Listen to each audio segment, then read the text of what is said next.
남북한 동포, 교포, 그리고 해외 남북한 근로자 여러분, 안녕하십니까? 대동강TV 대동강 포커스 시간입니다. 주요한 이슈를 중심으로 집중 분석해드리는 시간이고요. 오늘은 우크라이나 전쟁입니다. 우크라이나 전쟁과 한반도라는 시리즈로 몇 차례 여러분을 만나 뵐 건데요. 우크라이나 전쟁 지난해 3월 22일 발발돼서 1년 반가량 진행이 되고 있습니다.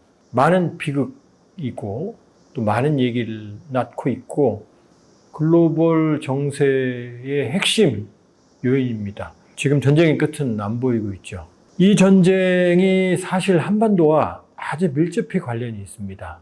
전문가를 모시고 대담을 진행을 하는 형식인데 제가 사실 소련에서 유학을 했습니다. 그래서 우크라이나 친구들, 러시아 친구들과 오랫동안 그 당시에도 이 문제를 얘기했고 또 현재도 관심을 가지고 있기 때문에 제가 직접 분석을 해드리겠습니다. 오늘 제목은요, 지도로 보는 우크라이나 전쟁입니다. 1편 시간으로요, 도입부입니다. 러시아와 우크라이나의 역사적 기원에 대해서요, 우리가 갔거든요.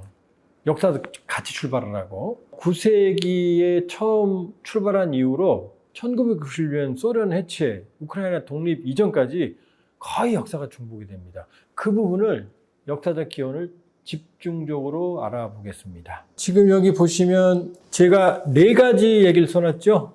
하나는 먼 전쟁, 가까운 전쟁, 그리고 나쁜 전쟁, 복잡한 전쟁. 이게 우리가 보는 이 우크라이나 전쟁의 4가지 특성입니다. 먼 전쟁은 뭐냐? 우리 전쟁 아니죠. 지금 유럽에서 전쟁이 일어나고 있잖아요. 그러니까 먼 전쟁입니다. 먼 전쟁. 우리 지금 포성도 안 들리죠. 연기도 안 보이고. 근데 두 번째는 가까운 전쟁입니다. 왜 가깝지? 자, K방산, 우크라이나가 접해 있는 폴란드, 우리 무기 무지하게 많이 사가죠. 얼마 전 북한이 전승절이라고 주장하는 정전협정 기념일에 러시아 쇼이구 국방부 장관이 김정은 위원장을 방문해서 둘이 찰떡궁합을 보여줬습니다. 북한이 러시아에 대량의 탄약을 공급할 가능성이 크다. 거의 정설입니다. 그러니까 한반도 남북한이 모두 다 개입이 돼 있어요. 우리는 미군에게 탄약을 공급하고 미군이 가지고 있는 탄약이 우크라이나로 가고 있어요. 결과적으로는 남북한이 간접적으로 우크라이나에서 포격전을 하는 셈이 되는 겁니다. 그러니까 가까운 전쟁입니다. 또 우크라이나 전쟁으로 인한 곡물 수급 변화, 여러 가지 문제들, 이런 것들이 우리 식단에도 직접 영향을 미치죠. 그러니까 우크라이나 전쟁은 남의 전쟁이 아닙니다. 먼 전쟁이고 가까운 전쟁 말씀을 드렸습니다. 그러면 나쁜 전쟁입니다. 하나는. 왜냐? 러시아라는 거대한 제국, 전쟁 발발 당시 세계 군사력 2위 평가되는 러시아가 세계 군사력 거의 30위권에 불과한, 인구는 3분의 1 정도 내외에 불과한 우크라이나를 약소국을 침공을 한 거거든요. 그러니까 나쁜 전쟁이죠. 아주 나쁜 전쟁입니다. 그리고 지금 상상하기도 싫은 부차마을의 학살 같은 민간인들, 어린아이를 포함한 학살이라는 만행을 러시아가 저지르고 지금 이 순간에도 수없이 많은 전쟁 범죄가 러시아에 의해서 자행이 되고 있습니다. 물론 러시아만 집중적으로 보도되는 경향이 있지만, 그러나 어느 경우에든 국제 질서를 무시하고 강대국인 러시아가 약소국인 우크라이나를 일방적으로 불법적으로 침공을 해서 오늘날 이 비극이 일어나고 있습니다. 그러니까 나쁜 전쟁입니다. 자, 4번째의 특징은 뭐냐? 복잡한 전쟁입니다. 왜 복잡한 전쟁이냐? 모든 전쟁에는 이유가 있습니다. 러시아와 우크라이나는 뿌리가 같아요. 역사의 뿌리가. 키예프 루시라고 해서 지도로 보는 우크라이나 전쟁 처음에 말씀을 드릴 부분인데요. 그러니까 영토, 역사, 문화, 그 다음에 핏줄, 이런 게 뒤섞여 있어요. 우크라이나하고 러시아는. 역사적으로 들여다보면 아주 복잡한, 전쟁의 원인이 아주 복잡하게 얽혀있는 아주 복잡한 전쟁입니다. 나쁜 전쟁이지만 복잡한 원인을 가지고 있어요. 자, 나쁜 전쟁이라는 얘기는 잘 알려져 있죠? 제가 특별히 말씀 안 드려도 여러분들이 잘 알 겁니다. 러시아가 얼마나 나쁜 일을 하고 있는지는 저는 복잡한 전쟁이라는 얘기를 여러분들에게 주로 말씀을 드리겠습니다. 보시면 자, 우크라이나 러시아 관계 지도로 보는 우크라이나 전쟁의 첫 번째 시간이고요. 이 그림에 복잡함이 다 담겨져 있습니다. 자, 맨 위에 뭐라고 써 있죠? 두 개의 왕조, 두 개의 공국, 소련 이렇게 되어 있죠? 이게 러시아, 우크라이나 역사에 지금부터 아주 복잡한, 그러나 최대한 단순하게 말씀드리려고 시작을 하는데, 자, 러시아가 역사상에 처음으로 이름을 드러내는 거는 9세기입니다. 이 860년경. 이때 루릭이라고 하는 바이킹, 스칸디나비아 쪽에서, 이제 우크라이나는 스칸디나비아 밑에 있죠? 바이킹의 루릭이라고 하는 수장이 이때 여기서 노보고로드라는 우크라이나 북쪽 지역을 중심으로 공국을 세우기 시작을 합니다. 이게 류리크 왕조의 시작이에요. 이 류리크 왕조가 16세기 말까지 존재하다가 우리가 알고 있는 로마노프 왕조, 그러니까 소련 이전에 있던 니콜라이 2세까지 있던 왕조로 변하는 게 17세기 초예요. 그러니까 왕조는 두 개입니다. 류리크 왕조 9세기에서 16세기 말까지, 16세기 말에 17세기 초에 혼란기를 거쳐서 로마노프 왕조로 전환되는, 그리고 이 로마노프 왕조가 드디어 20세기 초에 러시아 혁명의 물결 속에 표류하다가 1917년 볼셰비키 혁명으로 소련으로 넘어가게 됩니다. 그러니까 러시아와 우크라이나는 뿌리가 같은데 루리크 왕조라고 하는데 지도부는 바이킹이었던 것 같고, 이 슬라브 민족들, 슬라브 민족이 많은 거 아세요? 슬라브 민족은 서슬라브, 동슬라브, 남슬라브가 있습니다. 지금 문제가 되는 우크라이나, 러시아, 벨라루시 이쪽이 동슬라브족이에요. 지금 동슬라브족 간의 비극입니다. 그럼 서슬라브는 누구냐? 폴란드도 슬라브예요. 체코슬로바키아, 슬로바키아 있죠? 여기 서슬라브입니다. 남슬라브는 어디냐? 유고슬라비아 지역, 불가리아 지역. 유고는 남쪽이라는 뜻이에요. 유고슬라비아는 원래 남쪽에 있는 슬라브라는 뜻. 이게 슬라브족이에요. 이게 전체가. 그러니까 9세기 루리크 왕조에 시작돼서 로마노프 왕조를 거쳐서 소련으로 오는 동안 러시아와 우크라이나는 모두 한 뿌리였습니다. 자, 좀 더 볼까요? 이 그림 보시면, 자, 왕조 맨 밑에 뭐라고 써 있죠? 가운데 동그라미로 9세기 써 있죠? 루리크 왕조가 탄생을 해서 노브그라드 공국은 뭐냐면 군주가 있는 게 아니고요. 영주가 조그만 영지를 시작을 하는 겁니다. 그 중에 큰 영주를 공국이라고 그래요. 이게 드디어 나오죠, 여러분. 키예프, 우크라이나어로 끼우 그러죠. 저는 키예프라고 말씀을 드릴게요. 왜냐하면 러시아 역사가 뿌리가 같기 때문에 우크라이나를 무시하는 건 아니고요. 자, 이 키예프 공국이 드디어 9세기 말에 탄생을 합니다. 어디라고요? 모스크바는 이때는 이름도 없어요. 모스크바는 그냥 시골 마을이에요. 모스크바는 역사 속에 존재하지도 않습니다. 요때 키예프 공국이 9세기부터 시작해서 13세기, 정확하게 1240년까지 존재합니다. 약 300여 년간. 이때가 키예프 시대예요. 끼우 시대. 뭐라고요? 모스크바는 존재하지도 않아요, 지금. 역사 나오지도 않아요. 이때는 키예프 공국의 시대예요. 키예프 공국의. 러시아 역사의 뿌리가 어디라고요? 모스크바가 아니에요. 키예프예요. 끼우예요. 그런데 13세기에 어떤 일이 벌어지느냐? 몽고가 침입해서 현재의 우크라이나 지역까지 모두 점령을 합니다. 그러니까 이때 어떻게 되죠?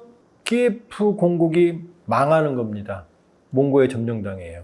왜 벨라루시 그러는지 아세요? 백러시아, 화이트러시아. 이때 벨라루시아 지역만 몽고의 점령을 안 당해요. 그러니까 우리는 깨끗하다. 몽고라는 야만의 지배를 안 받았다. 이런 자랑스러운 이름이 사실은 벨라루시, 백러시아입니다. 이때 키예프 공국이 망하고 드디어 모스크바가 역사에 등장합니다. 모스크바 공국을 지배하고 있던 알렉산드르 네프스키라는 러시아 영웅이 탄생을 합니다. 근데 사실은 이 알렉산드르 네프스키는 이 두 가지 측면이 있어요. 하나는 뭐냐면 몽고에 순응을 합니다. 그러니까 몽고 말을 잘 들어요. 싸운 게 아니라. 그러면서 자기들의 전략적 이해관계를 관철시켜요. 그러면서 모스크바 공국이 드디어 역사의 전면에 등장을 합니다. 그러니까 키예프 시작돼서 모스크바로 중심이 온 게 언제라고요? 13세기입니다. 13세기. 이 모스크바 공국이 언제까지 전성기를 18세기까지입니다. 왜 18세기냐? 이때 우리가 알고 있는 피터 대제, 가 탄생을 합니다. 러시아 말은 뾰트르 데제, 뾰트르 벨리키 그러거든요. 피터 데제라는 뜻입니다. 이 사람이 드디어 공국에서 벗어나서 러시아 제국이라고 하는 이런 이름을 쓰기 시작을 합니다. 그리고 수도를 모스크바에서 어디로 옮기느냐? 상트페테르부르크로 옮깁니다. 제가 나온 대학이 소련 때는 레닌그라드 대학이었고 나중에 상트페테르부르크 대학으로 이름을 바꿉니다. 그러니까 어떻게 되죠? 키예프에서 모스크바로 왔다가 상트페테르부르크로 옮겨가는 겁니다. 근데 지금 러시아 수도는 어디죠? 모스크바잖아요. 언제 옮겨가느냐? 1917년 볼셰비키 혁명이 일어나고 나서 1918년에 볼셰비키 지도부가 모스크바로 수도를 옮깁니다. 이 모스크바 소련 시대, 이때 1917년에 우크라이나 소비에트 공화국이라는 우크라이나라는 나라가 처음으로 탄생을 해요. 이 볼셰비키 혁명을 러시아만 일으킨 게 아니에요. 여러 군데서 일으켰어요. 그 중에 하나가 우크라이나 소비에트 공화국이라는 우크라이나에 사는 슬라브인들이 중심이 돼서 우크라이나 소비에트 공화국을 만듭니다. 그래서 이게 언제까지 존속하느냐? 2022년에 소비에트 연방, 소련으로 흡수가 됩니다. 그러니까 잠깐 만들었다가 다시 또 소련이라는 통합된 역사로 흘러가는 거죠. 그러다가 언제 우크라이나가 현재의 모습으로 독립을 하느냐? 바로 1991년 12월 말 소련이 해체되면서 러시아는 러시아 공화국, 우크라이나는 우크라이나 공화국으로 서로 독립된 상황으로 넘어오는 겁니다. 이 상황에서 역사가 같죠? 소련 때는 하나의 연방이었죠? 이때 얽혀진 수없이 많은 문제들이 쌓인 상황에서 2014년 러시아가 크림반도를 강제 병합해갖고 법적으로 우크라이나 형태였는데, 그리고 돈바스라는 지역에 내전이 발생을 했고, 그 연장선상에서 2022년 2월 22일 날 러시아가 전면 우크라이나를 침공해서 현재까지 이른 겁니다. 자, 복잡하죠, 여러분?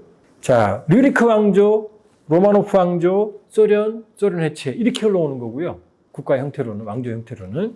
공국 장소로 보면 지금 우크라이나 수도 키예프에 시작된 공국이 모스크바 공국으로, 상트페테르부르크로, 그 다음에 볼셰비키 혁명으로 모스크바 천도 상황에서 15개, 우크라이나를 포함한, 러시아를 포함한 15개 공화국이, 소련의 공화국이 모두 해체된 게 언제? 1991년 12월입니다. 그런데 이러한 복잡한 역사를 가진 상태에서 많은 문제가 내재된 상태에서 결국 이 문제가 누적돼서 결과적으로 러시아의 제국주의적 침략 전쟁이 벌어진 게 2022년 2월 22일입니다. 자, 지도로 보는 우크라이나 전쟁 1편이었습니다. 본격적인 지도를 들어가기 전에 러시아 우크라이나 전쟁의 큰 역사적인 뿌리에 대해서 오늘 알아봤습니다. 복잡하죠? 자, 다음번엔 좀 더 이 흘러온 흐름을 지도를 가지고 다음번 시간에는 찾아뵙겠습니다. 자, 복잡한 전쟁, 우크라이나 전쟁, 지도로 보는 우크라이나 전쟁 첫 번째 시간이었습니다. 감사드리고요. 도움이 되셨으면 좋아요, 구독, 알람 부탁드립니다. 대동강TV 마치겠습니다. 고맙습니다.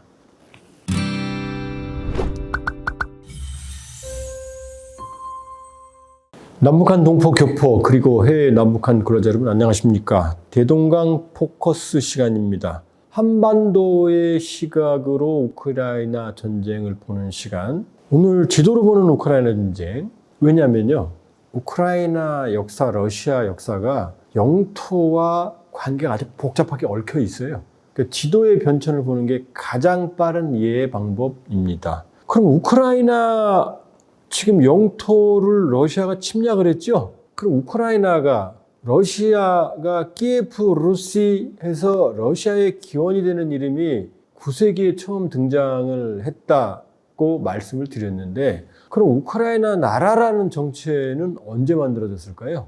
20세기 초입니다. 러시아 제국도 18세기 피터 데제 때 시작이 되죠? 자, 오늘 이 복잡하게 얽힌 우크라이나 영토 변천사를 여러분과 함께 살펴보겠습니다. 자, 이 우크라이나 전쟁 말씀드렸어요. 먼 전쟁, 가까운 전쟁, 나쁜 전쟁, 복잡한 전쟁이다. 우리 전쟁 아니죠? 멀죠? 그런데 우리하고 직간접적으로 관련돼 있죠. 북러 관계, 포탄 공급, 우리 여러 가지 인도적 지원. 그리고 우크라이나가 사실은 우크라이나 당국은 부인하지만 RD-250이라는 로켓을 러시아제 로켓이 북한 로켓 개발의 원천입니다. 불법적으로 흘러들 가능성이 있고, 또 우크라이나는 전쟁 전에는 중국하고 아주 찰떡궁합이었어요. 중국한테 항공모함을 팔고 중국 군사기술 현대에 가장 큰 기여를 한 게 우크라이나라는 얘기까지 있을 정도입니다. 우리하고 멀지 않죠. 러시아 강대국이 불법적으로 침략했으니까 나쁜 전쟁이죠. 자, 복잡한 전쟁입니다. 우리 복잡한 전쟁 얘기하고 있어요. 자, 체제는 류리크 왕조, 로마노프 왕조, 이어서 소련으로 갔다가 러시아, 우크라이나로 나눠졌죠, 지금. 중심지도 복잡합니다. 키예프 루시, 키예프에서 시작됐어요. 키이우죠. 모스크바를 갔다가 상트페테르부르크 갔다가 모스크바를 갔다가 여기에서 지금 모스크바 시대와 키예프 시대로 둘 나눠진 거죠. 자, 이만큼 복잡했어요. 자, 볼까요? 자, 이게 서기 1000년경의 지도입니다. 여기에 보면 우크라이나 지역은 그 당시 키예프 루스, 키이우 루스라고 해서 키예프를 중심으로 하는 슬라브 지역의 중심에 있습니다. 그러니까 이 시대는 지금 살고 있는 우크라이나 지역 슬라브인들이 중심권을 가져서 북극 쪽과 연계된 아주 긴 남북으로 이어진 제국의 시대였습니다. 자, 그런데 이건 언제죠? 1240년 몽고가 지배했다고 그랬죠? 몽골 제국이라고 하는 그 색깔로 우크라이나뿐만이 아니고 루마니아 있는 지역, 몰다바 있는 지역까지 모두 러시아 전역을 포함해서 몽골이 지배하는 시기입니다. 그리고 지금 키예프 루시로 했었던 고동색 지역은 지금 먼저 북극 쪽으로 밀려나 있죠. 아주 작게. 자, 그러니까 이때는 어떻게 되죠? 몽고의 지배 시대예요. 러시아도 우크라이나도 정체성이 없는 거죠. 자, 이건 언제냐? 1511년경 드디어 몽고의 지배를 15세기 후반에 물리치고, 중후반에 물리치고, 이때 모스크바라는 지역이 이제 이름이 지명이 나오죠, 윗부분에. 근데 보시면 알겠지만 분홍색으로 저기 뭐 이상하게 써 있죠? 정확하게 읽어드리면 뭐냐면은 우크라이나를 점령하고 있는 분홍색 지역 이름이 폴란드, 리투아니아 연합 이렇게 돼 있죠? 이게 볼스코 리톱스카야 우니아 해서 폴란드, 리투아니아 연합이라는 아주 강대국이 있어요. 폴란드가 강대국이었어요, 이 당시에. 이때 우크라이나 거의 중심지를 누가 지배하느냐? 폴란드가 지배합니다. 폴란드와 우크라이나 지금 사이가 좋죠? 아니에요. 이때는 폴란드가 지배해서 이때 우크라이나 지역에 있던 슬라브인들이 폴란드와 지배에서 벗어나기 위해서 싸우는 시기예요, 이 시기가. 자, 모스크바를 중심으로 한 지역은 몽고 지배 때보다는 상당 부분 지금 넓어졌죠? 이제 모스크바 시대가 열리고 있는 거예요. 우크라이나 지역은 어떻게 돼요? 폴란드가 지배하고 있어요. 자, 이건 언제냐? 1799년 러시아 제국 시대입니다, 드디어. 지금 고동색으로 보이는 가장 넓은 지역 오른쪽에서 중앙부까지 이게 러시아 제국 시대입니다. 이제 러시아 제국의 전성기가 이제 오고 있어요. 이때 어떻게 돼요? 이때 우크라이나는 모두 러시아 제국의 점령지에 속해 있습니다. 그러니까 이때는 어떻게 되겠죠? 러시아 영향이 아주 강했겠죠. 아까 폴란드 지배 때는 폴란드 영향이 강했겠죠? 자, 이건 언제냐? 1919년입니다. 드디어 여러분이 알고 있는 우크라이나 지역 크림반도 고동색만 빼고 우크라이나 지도와 유사한 지도가 지금 탄생했죠? 드디어 1917년 우크라이나에 있는 볼셰비키 인민들이 혁명을 일으켜서 짜르 체제를 타도하고 우크라이나 소비에트 공화국을 만드는 시기입니다. 이때가 우크라이나가 처음으로 우크라이나라는 현재와 유사한 영토의 면적을 가지고 국가적, 민족적 정체성을 뚜렷하게 드러내는 시기가 이 시기입니다. 아주 중요한 시기죠. 근데 이 시기는 1922년까지밖에 못 가요. 1917년에서 22년까지밖에. 약 4년간. 왜냐? 22년에 레닌이 소련 연방으로 이 우크라이나 연방을 흡수해 갑니다. 그러니까 소 연방의 일원이 되면서 외교와 국방의 주권을 상실하게 됩니다. 언제예요? 1922년에. 자, 이건 언제냐? 이건 오늘날 우크라이나 지도입니다. 전쟁 전에. 자, 1991년 12월 소련 멸망할 당시, 붕괴 당시의 우크라이나 지도예요. 요 상태에서 소련이 붕괴했어요. 그러니까 15개 공화국이 모두 다른 국가로, 벨라루스, 여기 서 있는 맨 위에 이제 에스토니아, 라트비아, 리투아니아, 벨라루스, 우크라이나, 그 다음에 이제 몰다바, 여기 이런 나라들이 모두 15공화국들이 독립을 했고 우크라이나도 소련 시기의 행정지도 그대로 독립을 했어요. 이 상태에서 전쟁이 벌어진 거예요. 2022년 2월 22일 날. 자, 이게 이제 오늘 마지막 그림인데요. 이게 아주 복잡한 얘기입니다. 오른쪽 그림 먼저 볼까요? 오른쪽 그림에 녹색으로 칠해져 있고 큰 그림, 그 다음에 이렇게 분홍색 점선으로 그려진 지역 있죠? 요게 우크라이나가 1917년 볼셰비키 혁명 당시에 우크라이나 소비에트 공화국을 수립을 선포를 할 때 영토입니다. 우리는 우크라이나 소비에트 공화국이라고 얘기했을 때의 요 지도에. 근데 뭐라고 그랬죠? 요 점선에 있는 지역은 가운데 녹색을 중심으로 1917년에서 22년까지만 존재해요. 20년에는 소비에트 연방의 일원으로 들어갑니다. 이게 이제 우크라이나가 보는 관점입니다. 자, 오른쪽 러시아 관점을 볼까요? 자, 가운데 있는 분홍색에 가까운 색깔에 있는 지역이 1654년, 이게 왜 중요하냐면요. 이때 아까 제가 폴란드가 지배했던 시기라고 그랬죠? 요때입니다. 1654년에 흐멜리츠키라고 하는 우크라이나 지역 코작 슬라브인들의 우두머리가 폴란드와 어떻게 해요? 싸워요. 근데 1654년에 힘에 붙이니까 러시아 짜르에게 야, 좀 도와줘. 그래서 둘이 베레아 슬라브 조약이라는 걸 만드는 게 1654년입니다. 그 가운데 있는 지역은 슬라브인들이, 우크라이나 코작 슬라브인들이 1654년에 폴란드에 싸웠던, 독립을 쟁취하겠다는 그 중심지예요. 그래서 이게 이제 우크라이나와 러시아의 역사의 비극이 시작됩니다. 이 베레아 슬라브 조약에 대한 해석의 차이예요. 베레아 슬라브 조약으로 러시아는 우크라이나를 합병한 걸로 인식을 하고 우크라이나는 러시아와 군사적인 협력 관계를 맺은 걸로 인식을 해요. 자, 요 영토를 중심으로 그 바로 윗부분에 있는 노란색 지역 있죠? 이 지역은 이 러시아 제국 시기에 우크라이나 영토가 넓어진 거예요.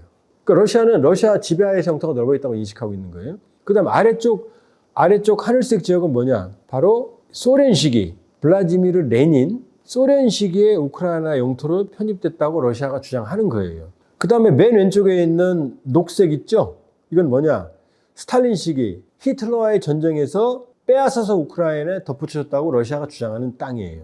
그 다음 맨 밑에 있는 보라색, 이건 뭐냐? 제가 1654년에 베레아 슬라브 조약이 체결됐다고 그랬죠? 저 뭐라고 써 있어요, 여기에? 그건 1954년입니다. 그럼 1654, 1954, 300년 차이 나죠? 바로 베레아 슬라브 조약 300주년을 기념해서 그 당시 소련 서기장 후르시초프가 크림반도를 원래 러시아 행정구역이었는데 우크라이나 행정국으로 넘겨주는 거예요. 행정구역만. 원래 우크라이나 땅이 아니었다고? 예. 그 당시 행정구역은 러시아였어요. 왜 줬냐?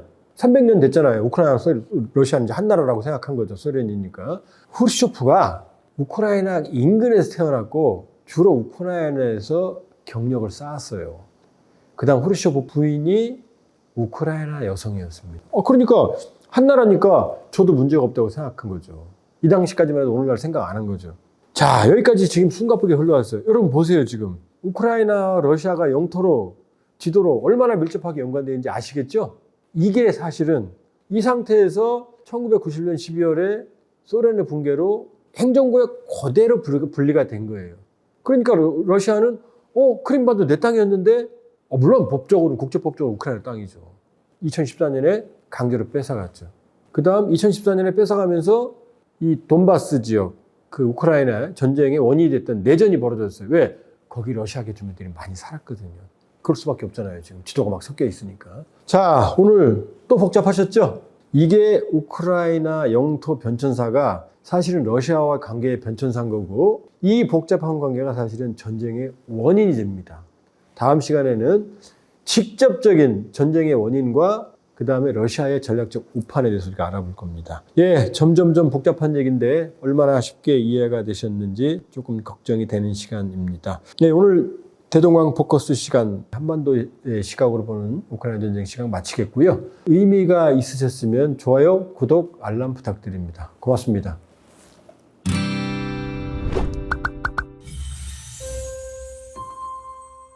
남북한 동포, 교포, 그리고 해외 남북한 근로자 여러분, 안녕하십니까? 대동강 포커스 시간입니다. 한반도의 시각으로 우크라이나 전쟁을 보는 시간, 지난 2시간은 좀 복잡했을 것 같고요. 오늘은 전쟁이 왜 일어났는지 좀 더 쉽게 말씀을 드릴게요. 자, 러시아와 지난 2시간을 통해서 우크라이나가 아주 복잡하게 얽혀 있다는 거, 키예프 시작해 폴란드가 지배해, 몽고가 지배해, 러시아가 지배해, 우크라이나 독립전쟁이 일어나, 소련을 편입돼. 이러면 얼마나 복잡하게 얽혀 있겠습니까? 자, 여러분, 이 지도 한번 보세요. 왼쪽 지도 보시면 가운데에 푸른 색깔로 쭉 길게 위에서 아래로까지, 아래가 흑해예요. 왼쪽은 흑해고, 오른쪽 위에 있는 조그만 데는 아조프해입니다.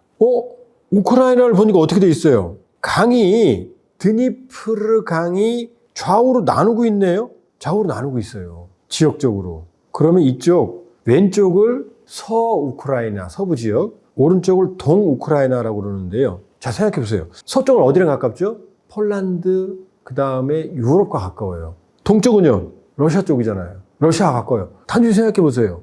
강으로 지금 지형이 나뉘어 있는데 왼쪽은 유럽에 가깝고 오른쪽은 러시아에 가깝네? 그럼 어느 영향을 많이 받겠어요? 과거엔 강에 다리도 없잖아요. 그럼 당연히 동쪽은 러시아 영향을 많이 받고 왼쪽은 유럽 영향을 많이 받겠죠? 거기다 왼쪽은 폴란드가 오랫동안 지배했잖아요. 이게 시작입니다. 이게. 자, 볼까요? 여러분 그거 본 적 있어요? 우크라이나 전쟁 초기에? 우크라이나 할머니 아줌마들이 우크라이나 잡힌 병사들한테 뭐라고 말하면서 빵, 밥 같은 거 주죠? 말이 통한다는 얘기예요. 우크라이나하고 러시아는 말이 거의 통할 정도입니다. 사투리, 제주도 방언하고 뭐 경상도나 전라도 언어 차이 그 정도밖에 안 나요. 아니면 더 덜 나든지. 자, 그러면 지금 전쟁의 원인을 복잡하게 얽혀 있으니까 사람도 언어도 문화도 복잡하게 얽혀 있겠죠? 자, 간단하게 보여드릴게요. 왼쪽에 빨간색으로 칠해진 부분은 우크라이나 어권이에요. 우크라이나어를 지배적으로 많이 쓰는, 그러니까 우크라이나 땅 안에는 우크라이나는 러시아인이 막 섞여 살아요. 러시아 안에도 우크라이나인이 지금 많이 살고 있어요. 결혼이니 뭐니. 그러니까 사실 러시아 우크라이나는 그냥 친척 관계예요. 그런데 이쪽 드니프르강 왼쪽 유럽 쪽에 가까운 지역은 우크라이나어를 쓰는 사람이 많아요. 그러니까 우크라이나 정체성이 강해요. 그럼 오른쪽은요? 노란색이죠? 이게 바로 그 유명한 우크라이나의 돈바스 내전이 벌어졌던 지역. 여기 노란색은 뭐예요? 바로 러시아어를 많이 쓰는 사람들이에요. 좌우가 지금 나눠져 있죠? 이게 전쟁의 비극적 원인입니다. 그러니까 맨 밑에 있는 고동색이 된 크림반도 있죠? 여기는 아예 민족적 정체성이 러시아에 가까워요. 그러니까 어떻게 돼요? 오른쪽에 있는 노란 지역과 크림반도를 연결하니까 어떻게 돼요? 주로 러시아 영향권이라는 판단이 나오는 거죠? 그러니까 어떻게 돼요? 지금 노란색의 핵심 지역이었던 그 지역이 돈바스거든요? 여기에서 내전이 벌어지는 거예요. 언제? 2014년에 러시아계 주민들이 우크라이나에 저항하는 거예요. 그 돈바스의 핵심 지역인 빨간색 지역이 2014년에 반군들이 실적으로 지배했던 지역이에요. 이제 이해가 되시겠죠? 왜 내전이 일어났는지. 우크라이나가 독립했지만 우크라이나 안에는 친러계 주민들이 많았고 심지어 우크라이나에는 친러계 대통령까지 탄생했어요. 언제? 야누코비치. 2013년에 망명했습니다. 이 사람 러시아로. 자, 두 번째 지도를 볼까요? 이게 지난해 2월에 전쟁이 일어났을 시기입니다. 자, 오른쪽 그림이 세계전쟁연구소에서 전쟁을 매일 분석을 하는데요. 빨간색으로 지금 돼 있는 지역이 전투 지역입니다. 이게 언제예요? 2020년 2월 24일 지도예요. 자, 보세요. 전쟁이 우크라이나 어권 있는 쪽에서는 안 일어났죠? 거기 떨어진 건 그냥 미사일로 공격했다는 얘기예요. 지금 조금 큰 이 빨간색으로 되어 있는 이 빗금친 부분들은 러시아 전투병력이 파견된 거예요. 지금 어디를 중심이에요? 주로 동부를, 크림반도와 동부 지역을 중심으로 전투가 지금 이루어지고 있죠. 키예프까지 인근까지 침입을 했어요. 첫 주의 전황입니다. 왜? 러시아는 이쪽 친러계 지역을 중심으로 우크라이나를 전면적으로 침공에 들어가려고 판단한 거예요. 자, 이건 언제냐? 4월 27일 날 전쟁 발발 2달쯤 지난데요. 자, 이 전쟁 지도에서 이제 오른쪽 지도를 주로 보세요. 하늘색 그림으로 변한 지역은 뭐냐? 러시아가 침공했다가 철수한 지역이에요. 왜냐? 여기서 모두 패배했어요. 남쪽에 친러계가 있는 지역에서는 러시아가 우세지만 아무런 근거도 없는 자신감을 갖고 키예프까지 전면적으로 중심했던 이 지도의 윗부분 하늘색 있는 지역에서는 러시아가 처참한 패배를 당하고 어디로 돌아갔어요? 자, 왼쪽 그림과 비교해 보세요. 지금 4월 달의 전선은 어떻게 돼요? 친러계 주민들이 많은 지역으로 지금 러시아가 점령하고 있죠. 이쪽으로 전략적으로 후퇴한 거예요. 이제 전선을 줄인 거예요. 이건 언제냐? 바로 가장 최근의 지도입니다. 러시아가 전선을 줄였지만 이제 우크라이나가 서방의 지원을 받아서 지금 점차 영토를 회복한 지역에 지금 많이 회복했죠. 그렇죠? 그러나 지금도 어떻게 돼요? 이 크림반도와 돈바스 지역, 좀 더 빨갛게 칠해진 부분이 있죠. 그 지역은 완전하게 러시아가 장악을 한 지역이고 이 빗금친 부분, 연한 빨간색으로 칠해진 부분에서 지금 전투가 치열하게 이쪽을 대상으로 우크라이나가 진격을 하고 있는 상황입니다. 전선은 일부 교착되어 있는 상황이에요. 어느 한쪽이 일방적으로 압도적으로 우세하지 않아요. 자, 이해되시죠? 그러니까 처음에 러시아가 크림반도, 민족적으로 거의 러시아계인 크림반도, 그 다음에 동쪽에 있는 지금 왼쪽 그림 보시면 노란 쪽 러시아 어권이 중심인 지역을 중심으로 전선을 확대해서 그쪽을 밀고 들어가면서 초기에는 위쪽에서 내려오는 키예프까지 점령하려는 전면전을 벌였다가 불리하니까 다시 어디로 돌아갔어요. 러시아계 친러계 정서가 강한 크림반도와 남부, 이걸 남부 벨트라고 그러거든요. 돈바스 지역, 도네츠크, 루간스크와 이 돈바스 지역과 남부 크림반도를 잇는 지역으로 지금 전선을 축소한 거예요. 이게 지금 상황입니다. 그러니까 러시아는 이 상황에서 전쟁을 끝내고 싶죠. 친러계 주민들이 있는 지역들을 시로 지배하면서 러시아 영토를 넓히려고 하는 거고, 우크라이나 입장에서는 법적으로는 돈바스도 우크라이나 땅, 크림반도도 우크라이나 땅이거든요. 국제법적으로는. 그러니까 이걸 용납할 수가 없는 거죠. 이걸 회복을 해야만 되는 거죠. 러시아 입장에서는. 우크라이나 입장에서는 원래 자기들의 행정구역이었던 크림반도, 또 친러계 주민들이 내전을 일으킨 돈바스, 이 지역은 물론이거니와 크림반도와 돈바스에 있는 남부 해랑까지를 확보해야만 되는 게 푸틴의 목표고요. 여기에서 지금 전선이 교착되어 있는 겁니다. 여기서 장기 소모전으로 들어가 있습니다. 자, 그럼 이 마지막 그림인데요. 우크라이나 전쟁은 전망을 해보겠습니다. 이 전쟁 끝나느냐? 죄송하지만 끝나기 어렵습니다. 왜냐? 이 오른쪽 그림을 보세요. 우크라이나 지도거든요. 이 우크라이나가 지금 어떻게 되어 있어요? 러시아와 유럽을 연결하는 다리죠? 연결되어 있죠? 우크라이나가 서방권, 나토에 가입을 하면, 원래 전쟁의 원인 중에 하나가 우크라이나가 나토에 가입을 하기로 했기 때문이거든요. 자, 그림 보세요. 우크라이나가 나토 가입하면 어떻게 되죠? 러시아 신병부까지 뚫리잖아요, 바로. 그 다음에 모스크바는 어떻게 돼요? 미사일 사정거리, 단거리 미사일 사정거리로 들어가요. 그러니까 러시아 입장에서는 우크라이나를 절대로 서방에 넘겨줄 수가 없는 거죠, 나토에. 자, 그럼 나토, 유럽 입장에서 보세요. 우크라이나가 러시아에 점령당하면 어떻게 되죠? 유럽의 신병부까지 뚫리잖아요, 지금. 유럽 바로 코앞까지 뚫리잖아요. 폴란드, 슬로바키아, 헝가리, 루마니아 다 나토거든요. 이 모든 나라가 위험해져요. 그러니까 나토 입장에서는 우크라이나가 러시아 점령권에 들어가면 안 되는 거고, 러시아 입장에서는 우크라이나가 나토 영향에 들어가면 절대 안 되는 거죠. 그러니까 우크라이나 전쟁은 우크라이나 러시아 전쟁이 아니고 우크라이나를 중심으로 서방과 러시아 간의 전쟁이 돼버린 거예요. 그러니까 우크라이나 단독으로 전쟁을 했다면 지금 아마 아주 불리했을 거요. 국토의 상당 부분을 뺏겼을 수가 있거든요. 이런 일이 벌어지고 있는 거예요. 그러니까 이 전쟁은 불행하게도 안 끝납니다. 끝날 수가 없어요. 끝났으면 좋겠지만. 그러니까 종전은 어려워요. 왜? 우크라이나는 영토를 다 수복해야 되는 거고, 러시아 입장에서는 크림반도, 돈바스 지역을 다 내주면 푸틴이 실각하거든요. 전쟁의 이유가 없고 정말로 정권이 붕괴될 겁니다. 그러니까 양측 다 젤렌스키 대통령, 푸틴 대통령 모두 전쟁을 끝낼 수가 없죠. 그러니까 장기 교착, 슬라브인끼리 피비린내는 희생만 커지는 상황이 갈 수밖에 없는 거죠. 그러니까 전선은 교착돼 있고 어느 한쪽이 이길 수가 없어요. 만약 러시아가 진다 그러면 푸틴은 핵무기 쓸지도 모르죠. 우크라이나가 진다? 그러면은 서방권이 무제한 무기를 공급하겠죠. 첨단 무기까지. 장기 소모전 아니면 휴전으로 갈 수밖에 없어요. 한국전도 그랬죠. 한쪽이 못 이겼죠. 장기 소모전이냐 휴전이냐 갈림길에 있고요. 평화협정, 전쟁을 끝나는 평화협정은 합의하기가 어렵기 때문에 아주 어려울 거예요. 자, 양측 피로감이 지금 누적되고 있어요. 양측 다 지금 고갈되고 있어요. 러시아는 북한에게까지 손을 내밀고 있고, 서방도 우크라이나 전쟁에서 이제 우리가 더 이상 지원하기 힘든 거 아니냐는 이런 피로감이 누적되고 있거든요. 그러니까 명분이 확보될 경우에는 양측이 휴전 협상이 개시될 가능성이 높습니다. 비극적인 전쟁이죠. 슬라브인끼리 피를 뿌리고 전쟁은 해결되지도 않고 원인도 해결되지도 않고 그냥 임시적인 휴전. 우리도 1953년 휴전에서 지금까지 70년 왔죠. 이 가능성이 높은 전쟁, 이 전쟁이 우크라이나 전쟁, 비극적인 전쟁입니다. 먼 전쟁, 가까운 전쟁, 나쁜 전쟁, 복잡한 전쟁, 우크라이나 전쟁, 지도를 보는 우크라이나 전쟁. 오늘은 전쟁의 원인, 러시아가 왜 오판을 했는지, 동부에 있는 러시아, 친러시아 벨트를 중심으로 손쉽게 우크라이나 정권을 붕괴시킬 수 있다는 그런 전략적 오판을 한 게 푸틴이었거든요. 이 부분을 알아봤습니다. 예, 마치겠고요. 좋아요, 구독, 알람까지 부탁드립니다. 고맙습니다.